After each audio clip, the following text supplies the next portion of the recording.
A weather alert day has been issued starting tomorrow through Thursday as extreme heat and humidity is making its way into mid-Missouri. ABC 17 Storm Track forecaster Chance Gotch is monitoring these conditions for us this evening. Chance, students will be seeing a hot first week of classes. Yeah, Chanel, it's not going to be record-breaking, but it's going to be pretty warm starting off this week. So if you're going to be out and about, definitely have that water on hand and limit your time outdoors. Get in the AC because it is going to be hot. Now, much of Missouri, besides 2 counties actually in the Northeast, are in this heat advisory that starts at 1 p.m. tomorrow and ends at 9 p.m. on Thursday.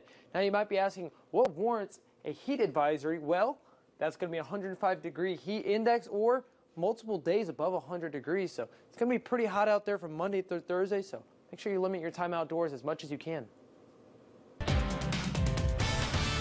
Substitute teachers are needed throughout several mid-Missouri school districts as many students head back to in-person classes this week. ABC 17's Layla Mitchell is live at the Missouri State Teachers Association. Layla, you spent today looking into how substitute shortage was affected by the pandemic.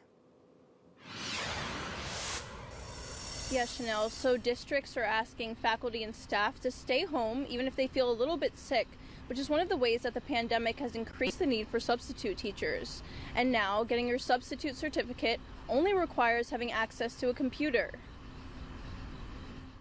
Going into my 17th year of teaching, we have always had a substitute shortage issue. Carrie Stith, president of a Columbia Teachers Association, said for years Missouri has had a teacher shortage, but the pandemic has made it an even bigger problem. Instead of 60 credit hours, applicants now only need to complete a 20-hour online training course. State saw that we were having such a shortage and did that change for us as well. But some are concerned that lowering the requirements will cause low-quality teachers to be hired. To make sure that we have, people that are going to be in the classroom and make a difference and not just be there to be a warm body in a classroom. School leaders want to make sure qualified teachers are hired, but are hopeful lowering the requirements will help to ease the shortage. Columbia, Moberly, and Mexico school districts, as well as Helias Catholic School, are all accepting substitute applications. Always had classes that don't get covered that, administration's got to cover, or we've got to back in the day, we used to combine classes, but we can't do that, A high school diploma or GED is still needed to apply. Applicants are also required to complete a background check. And the new requirement rule was made permanent and will go into effect in December 2021. And anyone interested in applying can complete the training before December. For now, reporting live in Columbia, Layla Mitchell, ABC 17 News. Layla, thank you. Students in Boone County will begin returning to classrooms tomorrow with Centralia R6 School District. On Tuesday, Columbia Public Schools, Fayette R3 School District, Hallsville R4, New Franklin R1, Northern Callaway R1, and Sturgeon R5 will all open back up. The Jefferson City School District announced the opening of new road designs to improve traffic flow during morning drop-off and afternoon pickup times for students. Car rider lines will be used at both Lawson Elementary and Thomas Jefferson Middle School. All parent drop-offs and afternoon pickups must enter and exit via Patriot Drive from Edgewood Drive. Bus traffic will only be allowed access to both schools from Fairgrounds Road. The roads will open up tomorrow for the first day of school. The Southern Boone School District will be hosting a public re-entry meeting tomorrow at 5 p.m. as well as Thursday at 5 p.m. The purpose of the meeting is to discuss the district's re-entry plan and answer any questions from the public regarding the start of the school year. Both meetings will be held at the central office. Classes start at Southern Boone on September 7th. We plan to continue our Return to Learn coverage this week on ABC 17 News this morning. We'll kick things off tomorrow with live team coverage of Jefferson City's first day back. Then on Tuesday, we'll have more live team coverage from Columbia's first day, plus a live interview with Superintendent Brian Yearwood. Moberly's superintendent is joining us for a live interview on Wednesday. Thursday morning, we're hearing from a child psychiatrist at MU Healthcare so you can take care of your students' mental health amid the pandemic. We'll round things out this week with a live interview with the Missouri State High School Activities Association to bring you the rules for those highly anticipated Friday night football games and more. Turning back to weather, if you thought today was hot, it might be a pretty long week for you as weather alert days have been issued starting tomorrow. ABC 17 Storm Track forecaster Chance Gotch is looking at the back-to-school forecast tonight from our weather center. Chance, tomorrow isn't even expected to be the hottest day this week. No, Chanel, it's just going to keep going up Tuesday and Wednesday, and Thursday is going to be 1 degree cooler than that, but it's going to be pretty warm coming up this week. Right now, those temperatures are starting to cool back down. Not going to cool down as cool as we saw yesterday. Yesterday's overnight low was 64 degrees, but tonight we're looking at 72 degrees for the overnight low. Now those temperatures in central Missouri are in the mid to upper 70s, and it's taken its time getting to that 72 degree mark because of these southeasterly flowing winds. Right now we're 78 degrees in Columbia. Start heading a little bit further south towards Osage Beach, looking at 77 degrees, and Warsaw just a tad cooler, 76 degrees. The overnight low is usually sitting around 66 degrees by this time in August, but we're going to be well above that at 72. Now we're going to see mostly clear skies with those winds, like I said, coming out of the southeast. Now tomorrow we're not going to be alone with this heat wave. We're going to see other parts of the Midwest feeling the same conditions. That's going to continue for the next several days. Now taking a look at the humidity tracker, we're going to see dew points really start to increase. We were looking at Sunday 65, and those dew points get all the way back into the mid 70s tomorrow, and then start to ride out a little bit cooler. Not going to be as warm with that feels like temperature because of that, but we're still going to be pretty hot. Looking at Monday, 95 degrees for the actual air temperature, 104 for the feels like temperature. Tuesday, 96, so it's going to be 1 degree warmer, but that feels like goes down just a little bit because those dew points start to ride, pretty much topping out at that 70 degree mark. Now, who's going to be affected and when? Well, at 90 degrees, we have outdoor workers, military personnel, and athletes. 100, it's going to be elderly, children, pregnant women. Now, 105, we should be staying below that, but we're going to be pretty close at 104 tomorrow. Healthy adults are at risk with prolonged exposure, and anything above that, heat stroke is very lightly. So, if you're heading out this week, have that water on hand and limit your time outdoors. We're going to see some chances of some spotty showers tomorrow afternoon. It's going to pretty much stay east of us, though, in central Missouri. Just 1 or 2 isolated showers. Now, we start seeing more chances on Thursday, 20% chance, and heading off into this upcoming weekend. We're going to see a little bit of a cool down, but nothing compared to what we usually are at here in central Missouri. A man was seriously injured after a crash in Camden County just before 9 p.m. last night. Thomas Montgomery, 22, of Preston, was traveling westbound on U.S. Highway 54 when he failed to navigate a curve. Montgomery then crossed over the center line and traveled off the left side of the roadway. He struck a ditch, then struck a utility pole. Passenger Ryan Strickwood, 22, of Long Lane, was taken to a hospital in Springfield with serious injuries. According to the crash report, both men involved were wearing seatbelts in the accident. Tomorrow night, only on ABC 17 News at 10, a Boone County woman who caught COVID-19 while pregnant has a message for moms. ABC 17's Zach Boetto sat down with a local mother to hear her story. 24-year-old Madeline Sweezer was thinking about her baby's health when she decided to wait to get vaccinated. But weeks later, that decision left her feeling remorseful. Yeah, I felt very guilty. And I felt guilty that, the nurses have to put on full PPEs every time they come into my room, and the doctors, and, they have to be careful that they don't get sick. And, what if I infected one of them? Tomorrow night at 10, hear her story firsthand, only on ABC 17 News. Missouri State Representative and U.S. congressional candidate Sarah Walsh announced arrangements yesterday evening for her husband's funeral.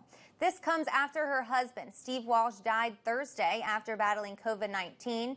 Earlier this month, Walsh said she and her husband contracted COVID and were unvaccinated. Funeral services will be held at 2 p.m. on Saturday at Jefferson City's Concord Baptist Church. Kansas City police are investigating 2 separate homicides that were reported Saturday night. Officers found a teenage boy with gunshot wounds in the 3500 block of Agnes Avenue on the front porch of a home around 7:45 Saturday. The teen was identified as 15-year-old Demario Gentry. No arrests were reported immediately. In the second incident at East 118th Place in Delmar Drive, officers found a man with stab wounds who was unresponsive after a disturbance was reported around 11:15 p.m. He died later at the hospital. A person of interest was detained afterwards. This killing marks the 100th homicide this year in Kansas City. A man standing near a broken down truck in traffic on Interstate 44 in St. Louis was killed when an SUV ran into a trailer attached to the truck. This crash happened around 10:45 a.m. Friday in downtown St. Louis. The man died at the hospital after he was injured in the crash. Another man who was standing near the truck and the driver of the Ford Escape that hit the trailer were also injured in the incident. They remain hospitalized in stable conditions. No names have since been released in the incident. Just ahead on ABC 17 News at 10, where the news comes first. Henri made landfall Sunday, bringing gusty winds and dangerous flash flooding to parts of the Northeast. We'll tell you where it was impacted and where it's headed next after the break. Monday at 10, a mother-to-be's battle with COVID-19. I don't remember August 5th being wheeled to the ICU that morning, but I was. Hear her story and message to others only on ABC 17 News, Monday at 10 on KMIC. At Culver's, we never tire of crafting fresh frozen custard right in our restaurants. As soon as I'm like, who wants Culver's custard? The kids are already running out the door. Hello, everybody. Here's your custard. Always rich and creamy, always sure to put a smile on your face. It's more than just a special treat. It's creating memories with my children and family time. Is it really good? Yeah. Family time is custard time. Welcome to Delicious. If you could just finance a car, life would be so much easier. And with Byrider, it can be. Now's your chance to get a great deal on a car, along with a great warranty or optional service plan, including free oil changes. In fact, Byrider's service rates are more than 50% lower than national competitors. So hurry in to check out our inventory and start moving forward. Begin your online application today at Byrider.com. Be the first to know about breaking news with the ABC 17 News app. Allow notifications in your phone settings and get the alert to stream live coverage from the scene. So no matter where you are, you'll know what's happening right now. ABC 17 News. Get the app, get the alert.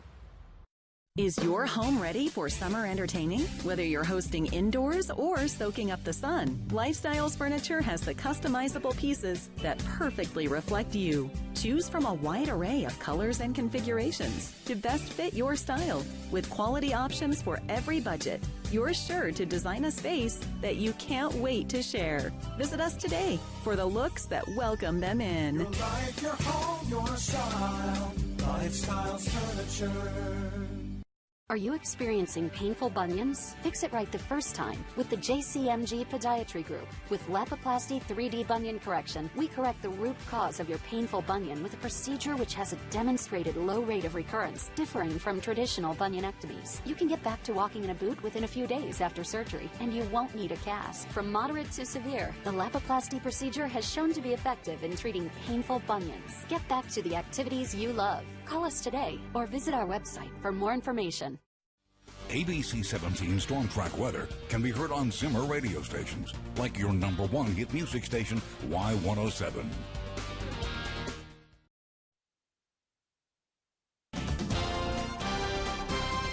Looking at Tropical Storm Henri barreling up the East Coast, knocking out power to more than 100,000 people.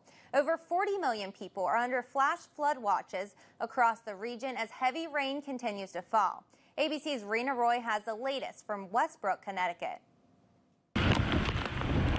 For the first time in 15 years, a tropical storm making landfall in New England. If you venture out, you are not only putting your own life at risk, but you're endangering our first responders. Henri touching down on the coast of Rhode Island. In Narragansett, a WCVB camera capturing the wind knocking down this man. I tried to take cover behind there just to get some photos, and Gus must have just taken me out. And much of the region saw similar conditions. In Massachusetts, high winds and rough surf. In Connecticut, nearly 250 nursing home residents were evacuated across 4 facilities, with the state pummeled by heavy rain. The rains are with us, and there's a real risk of flash flooding. The ground is so saturated that it can flood with just another inch of rain. Millions under flash flood watches. The flooding risk and into the rivers and the flash flooding definitely going to be the big topic here. These brothers and their dog rescued in Jamesburg, New Jersey. First responders using boats to bring as many as 150 people to safety. On refueling a separate storm system Saturday into Sunday, causing record rainfall in New York City, streets flooded. The homecoming concert in Central Park cut short. Thousands of fans forced to take shelter. National Grid has dispatched nearly 4,000 field personnel to hard-hit areas of Massachusetts and Rhode Island where thousands are still without power. The utility company says the majority will have their lights back on by midweek. Rena Roy, ABC News, Westbrook, Connecticut. Catastrophic flooding in Middle Tennessee has left at least 22 people dead and dozens missing as record-shattering rainfall washed away homes and rural roads. Humphreys County Sheriff Chris Davis confirmed more than 30 people have been reported missing. Davis says 2 of the bodies recovered were toddlers who had been swept away from their father. One town in the area was pummeled with 17 inches of rain in less than 1 day. Davis says rescue efforts are continuing. Right now, we're just trying to figure it out. You know, we're talking inside the city. I've still got parts of the county that I'm sure that don't have electricity. I've still got parts of the county that don't have phone service. We've still got to get out in those areas and try to get good evaluations on that. So it's ginormous right now. The Tennessee Emergency Management Agency has activated its Emergency Operations Center to assist in the rescues. A wildfire burning for a week in Northern California continues to grow out of control. This is one of about a dozen fires in the state that have destroyed homes and forced thousands to evacuate. There's zero containment Sunday of the Caldor Fire, which has burned nearly 154 square miles of trees and brush in the northern Sierra Nevada since August 14th. And after the break, we're going to be looking at where we're going to be seeing these chances of showers and storms, plus why we're seeing such warm temperatures coming up.